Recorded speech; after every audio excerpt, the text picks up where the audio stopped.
অগ্নি আর ম্যান্ডির আংটি বদলের সময় অগ্নি ম্যান্ডিকে আংটি পরিয়ে দেয়। সেটা দেখে কথা মনে মনে কষ্ট পায়।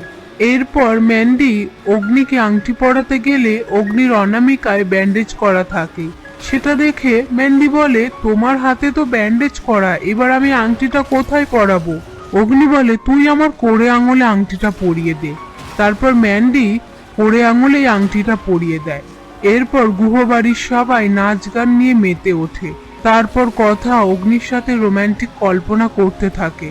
এরপর হঠাৎ করে কথার কল্পনা ভেঙে যায়। তারপর নাচ গানের অনুষ্ঠান শেষ হয়ে গেলে কথা ঘরে এসে অগ্নিকে খুঁজতে থাকে।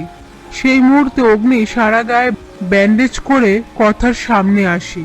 কথা অগ্নিকে চিনতে না পেরে ভূত ভূত বলে চিৎকার করে ওঠে।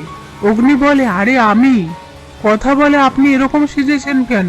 অগ্নি বলে, কালকে গায়ে হলুদ, যাতে আমার গায়ে হলুদ না মাখাতে পারে তাই পুরো গায়ে ব্যান্ডেজ করে রেখেছি। কথা বলে, আপনি চান না যে আপনার গায়ে হলুদ হোক? ঠিক আছে, হবে না গায়ে হলুদ। ঠিক তখনই ম্যান্ডি এসে অগ্নিকে দেখে বলে, তোমার কি হয়েছে?